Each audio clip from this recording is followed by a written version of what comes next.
What's up YouTube, it's Black Dragon here. Today we're going to be playing Ukraine War Stories. And Ukraine War Stories is a set of visual novels about the 2022 Russian invasion of Ukraine. And it's set in the early months of the war, and it tells the stories of civilians trapped on Russian occupied territory. And in their shoes, you won't be a fighter, you'll be a survivor. Each one is going to be an eyewitness account and real events recorded in the area, condensed into one story. So join me as we learn about everything that's happening in these areas of Hostomel, Bucha, and Mariupol.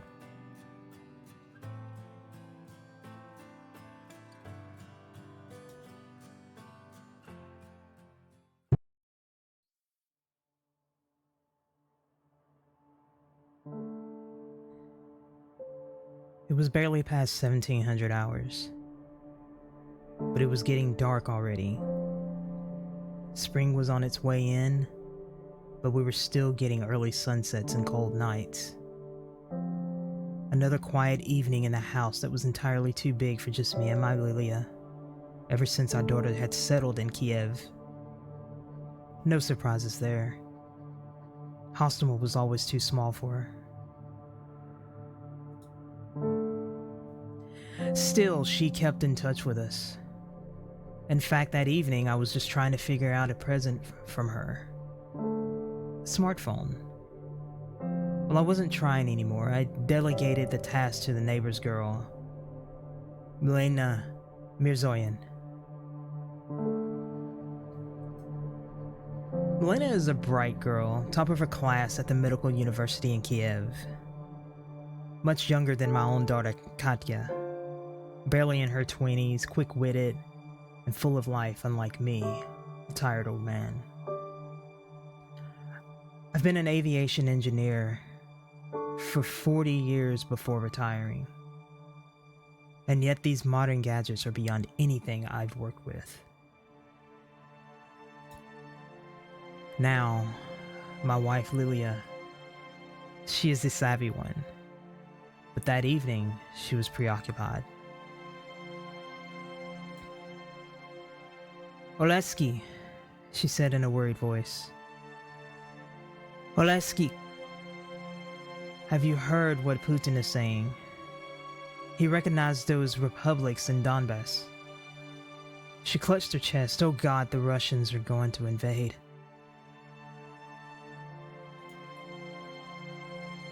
I looked over to see her watching a Russian broadcast on YouTube, and I could only roll my eyes. For the last few weeks, what Putin was saying was everyone's favorite gossip, that a big war was coming, that the Russians were finally going to invade in full force. That's why Milena left Kyiv a day ago and came to join her parents in Hostomel. Many people fled the capital in the last few days. It was as if everybody expected Kyiv to be bombed off the face of the earth. Lily, please, nothing's gonna happen, I said. When I caught Milena's glance, she was afraid too. Mr. Borisov, they've got so many troops on our borders. They wouldn't keep them there if they were just bluffing. That's exactly how bluffs works, child, I chuckled. We have nothing to fear because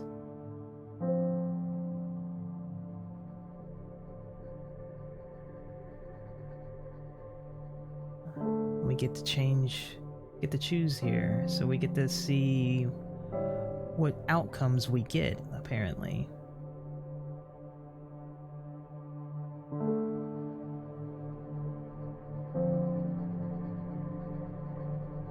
Let's go with this one. Sanctions, sanctions. Last time the Russians invaded, the UN put sanctions on them. If Putin invades now, the new sanctions will do him in. I tried giving the girls a reassuring smile. In retrospect, it may have looked a little smug. You know, at least I took first aid courses and stocked up on some gauze. That'll be useful, right, darling? She looked at Melina, who replied with enthusiastic nodding. You could have done something useful as well instead of buying more model planes. I just chuckled. I could tell she was just worried. She didn't mean one bit. Look, if you're so worried, I'll go get the car fueled up. Say on Thursday.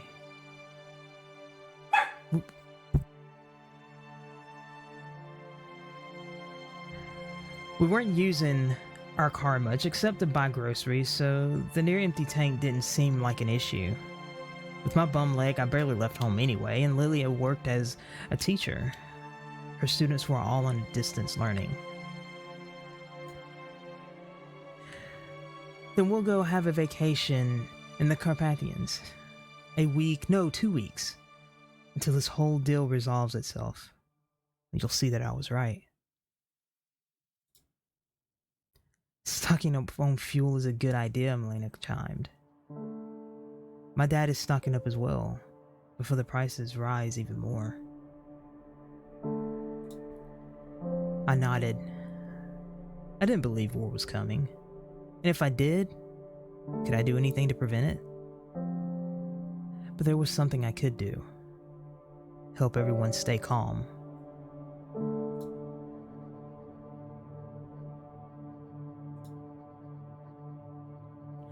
There was a deafening noise outside, wrestling me from my sleep instantly.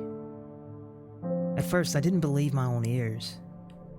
I thought I hadn't woken up at all, and this was all a nightmare. But then I heard the noise again. Explosions. Oh God, Lyosha. They're bombing the airfield. Look, those helicopters are shooting rockets. I looked around and I saw my wife. She was already running towards the window. Did she hear it first? She was always the quicker thinker between us two. After a night of sleep, stepping on my bum leg felt even worse than usual. I limped towards Lily and looked into the window. I didn't have the eyesight to make out the details, but I saw helicopters swarming over the Hostomel airfield, launching bright flares all around them. Not rockets, flares. They do it so our soldiers don't shoot them down. They're fixing to deploy the airborne troops. Lily covered her mouth with her hands and looked at me. I don't think I've ever seen her so confused and scared. Pack our things. We might have to leave the town. As my wife ran around the house packing up everything of any value, I was trying to process what was happening. The war had begun. I had seen it with my own eyes, but I still couldn't comprehend it. I was so convinced that the Russians would never act upon their threats. What a fool I've been. There was gunfire coming from the airfield. It had snapped me back to reality. I had to do something. When I went to check up on Lily, I saw her hands were shaking. I had to calm her down, or at least make sure that she didn't forget to pack anything important. On the other hand, I never got around to refueling our car, and only had enough petrol to drive to the nearest fueling station.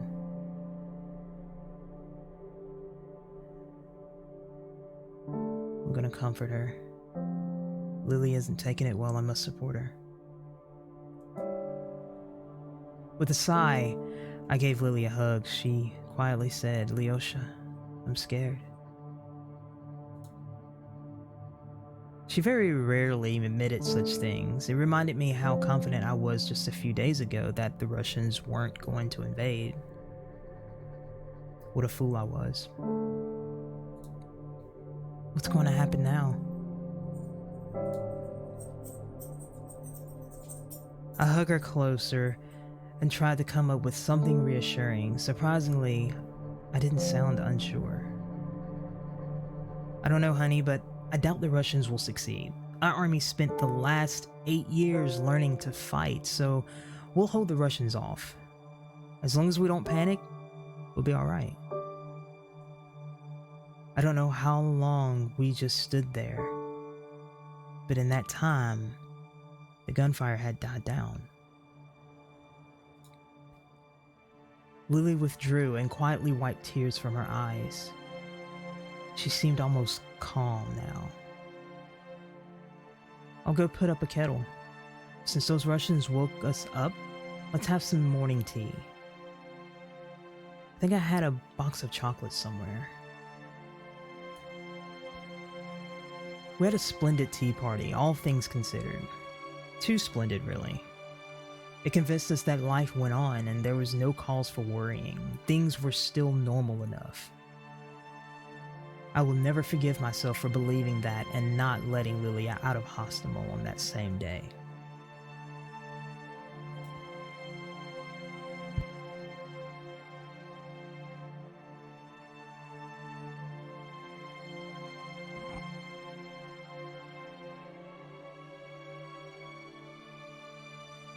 Oleksiy, what will we do?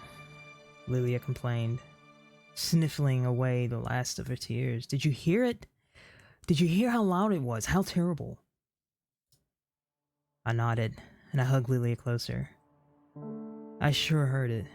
Around 3 a.m., when we were sleeping in the basement, a shell hit our house. I don't know what it was, but it shook the whole place. I was crawling around looking for my cane, wondering if I should stay put or run, while Lilia was covering her ears and screaming.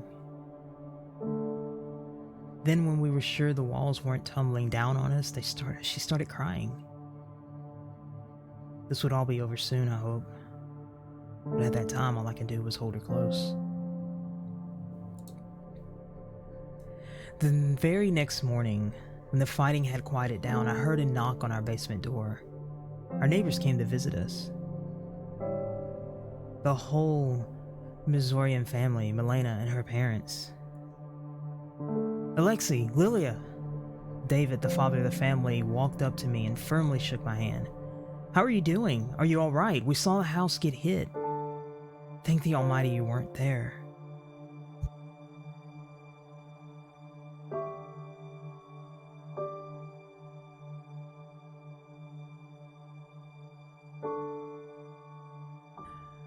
No kidding, I sighed. We have to leave, David. This is getting too dangerous. David's wife, Olha, chimed in. We can't leave. Oleksiy Fedorovich. We've spoken with the Territorial Defense Office. They said it's too dangerous. There's already talk about Russians shooting at cars. I wanted to curse. I couldn't believe that I was hearing. Sure, the war had been going on for 8 years now, but it was in Donbass, on the edge of the country. Now the Russians were taking their planes and tanks and bombs all the way up to Kyiv. I shook my head. Tell me, did they take the Antonov airport? If they did, the road to Kyiv would be wide open. We'd be seeing thousands, if not tens of thousands, of men and vehicles rolling in the next few days. No, my friend, they didn't. It's quite a story, really, David said, and motioned for his wife and daughter to carry on without him. They brought us some supplies and took them downstairs. David, meanwhile, told me the news. They had yet to make it to the TV, but gossip had already spread around town. The Russians took the Antonov airport, but it's all shelled to bits, unusable. They won't be landing anything there, or using any of our planes. I gasped, and David cut himself off. He didn't need to continue. Miria too? Is it gone? I've worked for the Antonov Design Bureau for 40 years. Aviation was my life, still is. However little of that life is left in me. And nothing the Antonov Bureau ever made came close, even close, to an An-2225 Miria.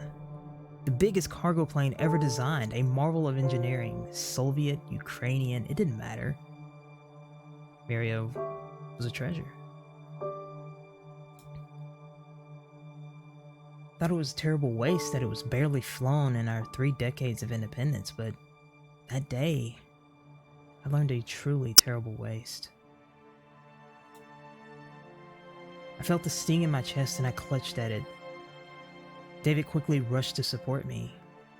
He helped me sit down on the ground. I couldn't talk at first, so he continued. What a rotten world, huh? I told my girl to wait out the war in Hostomel if it came, and now the war has come here. He reached into his jacket inner pocket, and before I knew it, there was a bottle in his hand. I was appalled at first. Drinking at a time like this? But David kept talking. Nothing is sacred to those Russians. Destroying Maria is bad enough, but, you know, what they do to women? If the Russians get here, if they do, I can't calm my girls down. I can't protect them either. I don't have a gun. He reached to uncork the bottle, drawing my attention to it. It was the finest Armenian cognac money could buy.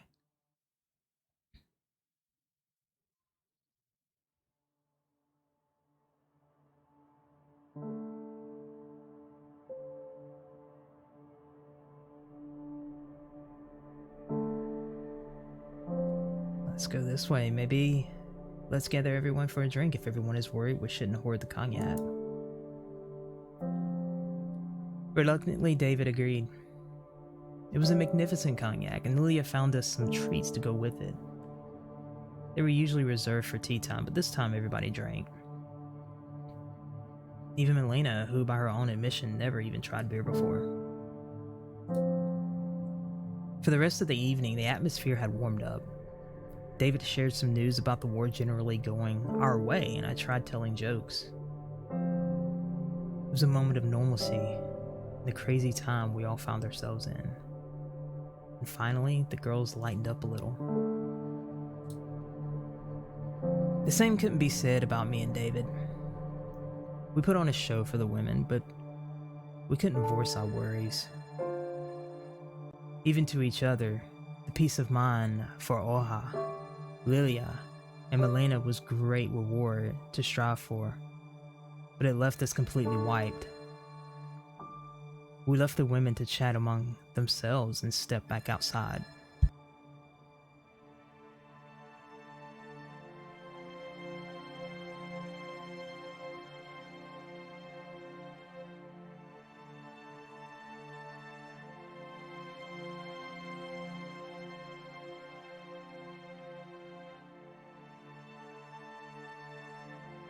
The day drew to a close, and me and David were parting ways just before curfew. Shots were already ringing out somewhere far. The night, like the one before it, was going to get loud.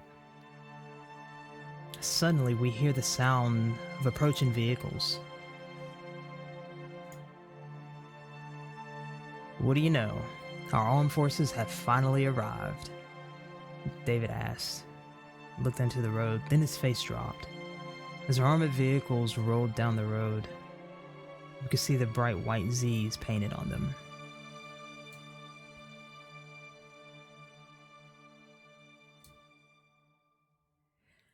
It has been a week since our war had begun. Just a week. An entire week. Time seemed to have slowed down, and every new day that came seemed longer than the last. Deep inside, my fear was growing. Fear for myself, my family, my home, my country. Fear for the future. We heard bombs exploding outside and wondered if the next one would hit us, and if we survived it. This constant wait for death left us with neither energy nor willingness to do anything. All we did was keep checking the news. I don't know what we wanted to see there, as good news were in short supply. But any new information served to distract us from the horrors around us. That's what we were doing, sitting in our basement when my phone rang. Me and Lilia flinched from the sound. The happy melody of our daughter picked for the ringtone, sounded terribly out of place. Sacrilegious, even. It was David, our neighbor. "Oleksiy, hide your phone. The Ruskies are going around town, taking him away." He hung up and I quickly hid the phone under the floor beds. David's timing was impeccable. Upstairs in our house, we heard a loud crash and heavy footsteps. The Russians broke into our home. We turned off the light, leaving me and Lily in the total darkness, and listened. "Lyosha, what do we do?" Lily whispered. I heard growing panic in her voice. In the dark, I found her hand and squeezed it. "Let's be quiet. Maybe they'll leave us alone." We weren't so lucky. In a few moments, someone knocked on the basement door. It was a heavy sound. They must have been knocking with a rifle's butt. "Open up, quick, or we're breaking the door." I didn't want to let the Russians in, but I didn't want to antagonize the armed men either. We had to turn on the lights and open the door. 3 Russian soldiers descended into the basement. They were armed and looked ready to use their weapons at the drop of a hat. Lily backed away from them, and so did I, using a wall for support. One of the soldiers noticed my limp. "What's wrong with your leg, old man?" He must have thought it was a combat wound. "It hurts to step on it, an old injury. Spent half my life with a cane." He nodded, looked around our basement. "We're searching the houses, looking for Nazis and saboteurs. Do you know any Nazis in this city?"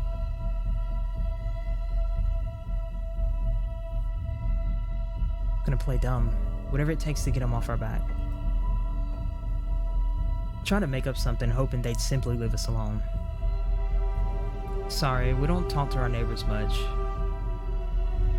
Wouldn't know of any Nazis." As I spoke, I felt my hands start to shake. I was too old for such stress. Then I thought about the Russians' reaction if they noticed it and thought I was lying. This only made the matters worse. My vision got dark, but suddenly Lily came to the rescue. "What are you doing? Can't you see he's worried out of his mind? My husband is a hero of socialist labor. His father reached Berlin in 1945, and you're asking him about Nazis?" The soldier looked at me, then Lilia. Then he spit on the floor and commanded the rest to leave. I slid to the floor, down the basement wall. There was a ringing in my ears. The room was spinning out of control. Deafened by my own heartbeat, I could barely hear Lily when she said, "Here, drink this. It should help." A few sips of cold water did bring me back to life. When my vision cleared up, I looked at Lily with gratitude. "Thank you, darling. What would I do without you?" Lily didn't say anything. She just smiled, squeezed my palm. I thought once again how lucky I was to have such a wife.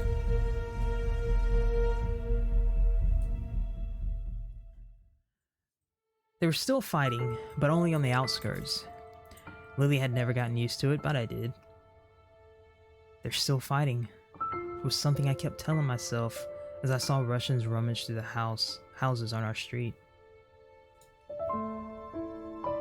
The United Chechens, Kadrovites, as they were called, even dropped our wreck of a house. It wasn't much to steal, but they stole it anyway. Me and Lily had enough sense not to argue, so they just took whatever they wanted and left. Nemerzian's turn hadn't come yet, but they knew they would not be so lucky. That's why I couldn't refuse David when he asked that his daughter stay with us for a few days.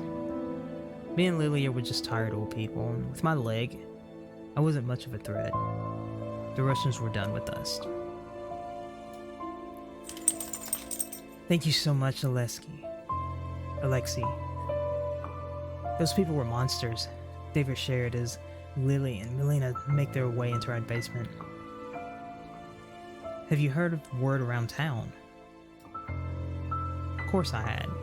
The Russians took whatever they wanted. They ate anything that could be eaten, drank anything that could be drank, and took anything they could resell back home. I wasn't born yesterday. I expected as much. It was war, and I couldn't accept it. I could accept it. But what they did to women, I refuse to accept. Are you sure you don't want to join us with Olha? We'll make room, I offered. He shook his head. No, Fedorovich. You just keep Milena hidden for a few days, okay? Me and Olha, we'll manage somehow. We'll keep real quiet. He put his finger on his lips and smiled. I smiled back at him, and as he walked out into the street, I waved him goodbye.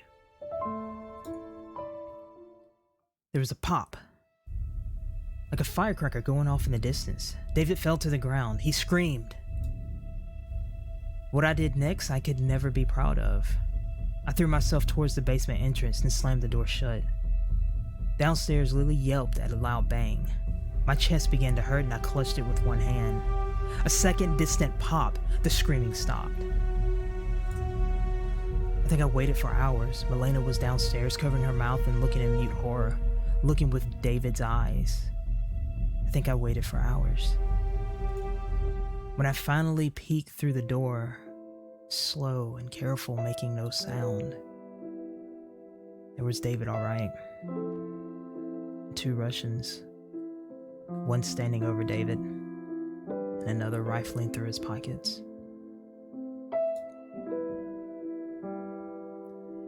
And what did you do that for? The standing one asked.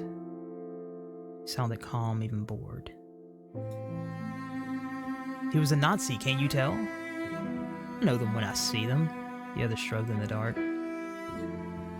He was not being serious. I could hear him grin. They laughed. Then they both lit themselves a cigarette. I closed the basement door and kept it closed through the night.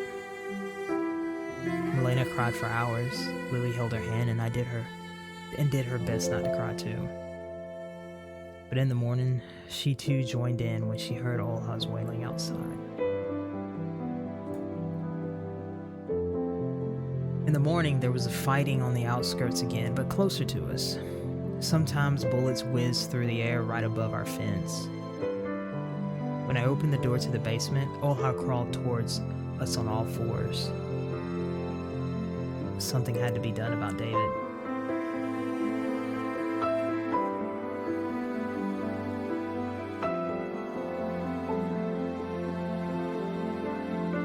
I went to get a shovel. I tried to give David a proper burial.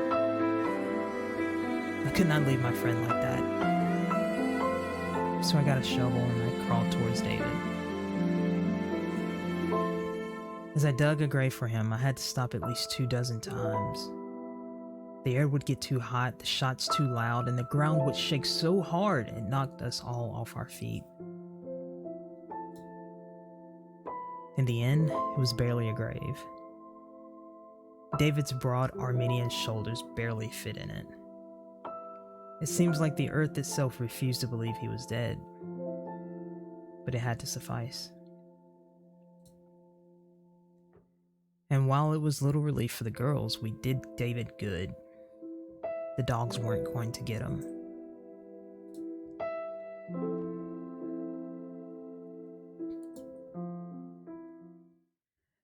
By the 10th day of war, our supplies were dwindling. Me and Lily always tried to manage with little excess, and had very little food stocked up. Why would we? The shops nearby had everything we needed. But now, there were twice as many of us. The Mirzoyans brought some of their own supplies with them, but it wasn't enough for 4 people. Someone had to go get us some supplies. Lily didn't want to let me go. They were still fighting in Hostomel. Every day we heard explosions, machine gun fire, and artillery barrages. My wife even wanted to go look for supplies by herself, but I managed to talk her out of it. If anybody was going to take such a risk, it had to be me. I told her the Russians wouldn't give me a second thought. There was no use shooting an old cripple. It would just be a waste of ammo. I wasn't a threat to them at all. I was trying to convince myself of this as much as her. Eventually, Lilia saw things my way, or pretended she did. Olha and Milena talked very little in these last few days. David's death was heavy on them. With him gone, they're on their own. I had double responsibility now. Milena cried a lot. Looking at the dark circles under her eyes, I thought David should have taken her somewhere else. Someone stronger and healthier. When the gunfire outside had quieted down, I took my cane and I grabbed my old backpack. Lily, stay quiet down here and keep everyone inside. I will be back soon, I promise. I will see if there's anything useful nearby and be right back. She nodded, barely holding back her tears. After what happened to David, she feared for my life even more. It was quiet outside, and after the dark, damp basement, the sunlight was blinding. When my eyes did adjust to it, I wish they didn't. Many houses on our street were ruined, either heavily damaged or simply gone. The intact ones had all been broken into and looted. The Russians took everything: clothing, household appliances, tools, even children's toys. I couldn't understand what kind of a person would do that. I saw ransacked cars everywhere. Many of them were even missing their wheels. Some were shot or flattened by armored vehicles. Inside one such car, I saw someone's mangled remains. I looked away in horror and disgust. The streets were also full of bodies. People in civilian clothing were strewn about among the debris like broken dolls. I had no idea why they were killed. Were they in the wrong place at the wrong time like David? Did they draw someone's anger? I refused to believe this was all happening on the streets of my Hostomel. And yet, I still had a task to complete. I had to decide what to look for. We had a pressing need for many things, but my leg, I would only manage a single purposeful trip.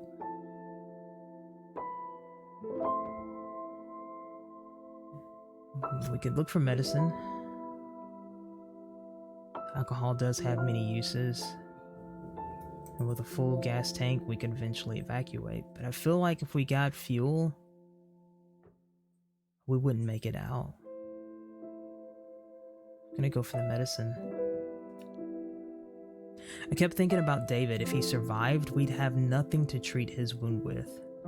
So I needed to get some medicine first. There was a pharmacy not far from my house. I decided to look there and check the abandoned houses along the way. Indeed, I managed to find some food and water there. Did that make me a looter? I hope not. I didn't want to think of myself as one, so I made an effort to remember which things I took and where. This way I can compensate my neighbors after the war. As expected, the pharmacy had been ransacked. Shattered windows, racks turned over, and broken cash register. The Russians had already liberated the place and even threw themselves a little party, it seemed. On the floor, I saw empty bottles of ethanol. Eventually, I did find an unopened bottle of ethanol. It rolled under a rack, and I was the first one to find it. In the back, I found bandages and antibiotics. Thanking the Almighty for such great luck, I packed everything into my backpack and hurried back home. As I walked back home, the fighting resumed, and judging by the sounds, it was headed my way. I sped up to the best of my ability. A few times, the explosions would ring out a single street away from me, making the ground shake under my feet. I wanted to drop the supplies I found and try to run, but I couldn't bring myself to do it. I couldn't come back empty-handed. When I finally reached my home safely, I couldn't believe my luck. It was already getting dark outside, my leg was on fire, my back was killing me. But Lily's adoring gaze made up for any discomfort. Her look made me feel like a young man in his prime again. for the first time in forever. I felt useful.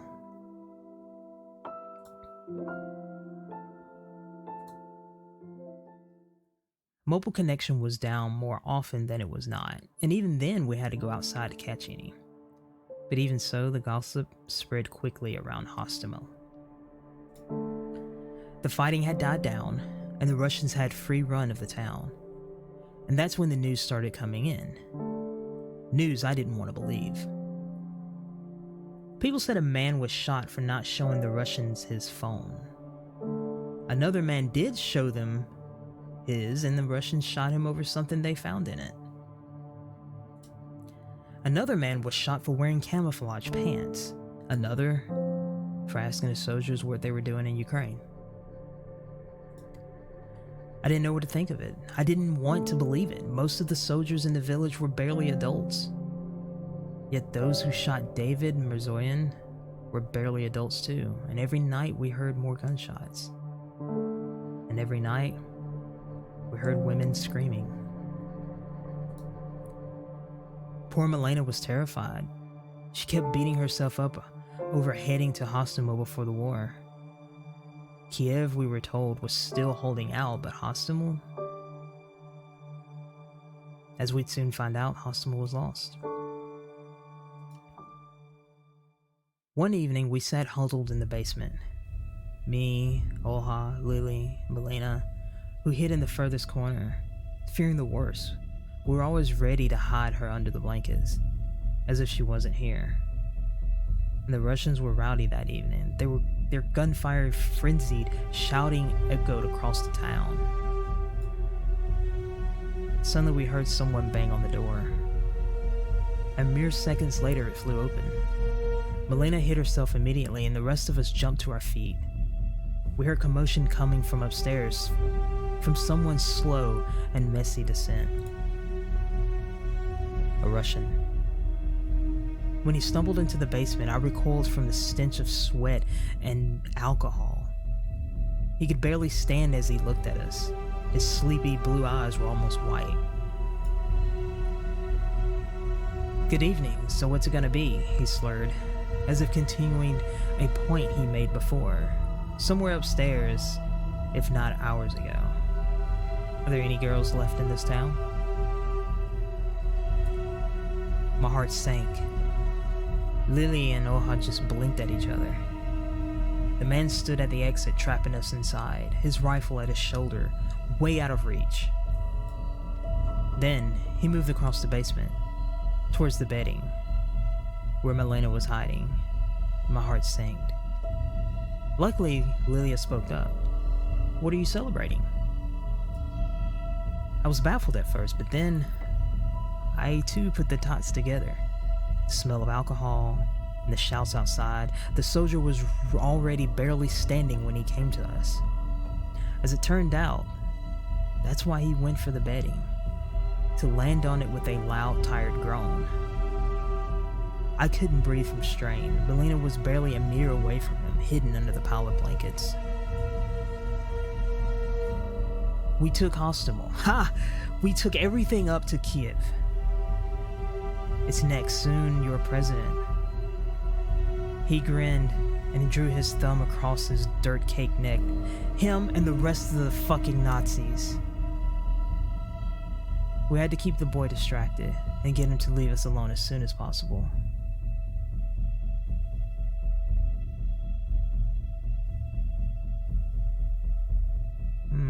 Let's see. Let's get him to keep talking. Maybe we can find out some stuff. Good. All the rest of those Nazis," my Lily chirped. "Just be careful, boys. You must have someone waiting for you back home, right?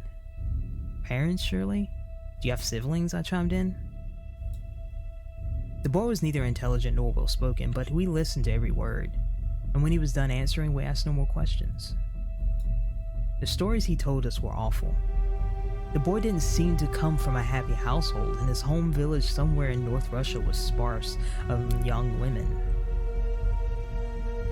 He said he was conscripted a year ago and wasn't even supposed to be in Ukraine, but he was having the time of his life. Take whatever you want, eat whatever you want, fuck local girls, shoot every once in a while, and when I go back, they'll give me a medal for it," he grinned. I wanted to strangle him. Our talk lasted for so long, I was afraid Melina would suffocate under all the blankets, or give herself away, but she did well. She later told us she was shaking the whole time, but I didn't notice. I believe I lost several kilograms from sheer stress, but finally the boy seemed to forget what he came to us for. Just then, we heard someone else walk through the basement door. Another Russian. He too was armed. "Siri, get the fuck up. Sarge is looking for you. What the fuck are you even doing here?" "Finding us some girls for the night, like yesterday. I told the fucking sergeant where I was going." The man got on his feet, grumbling under his breath. I winced at their crass exchange, but said nothing. This wasn't a time or place to tell youngsters to mind their language. Thankfully, the soldiers were about to leave anyway. "Well, leave these fat old hags alone, you idiot. We found someone younger."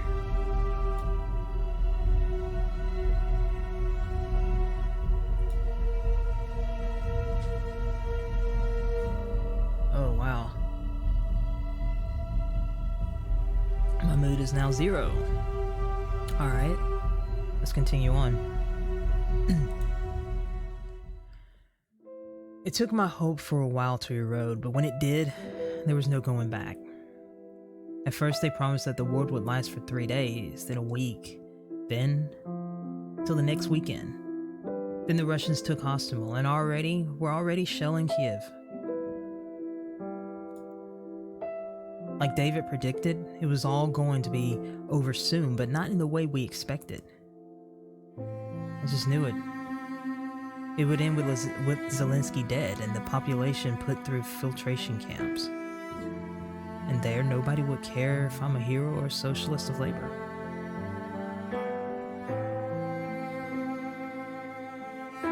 There's no point in leaving. The Borisov family died with the city.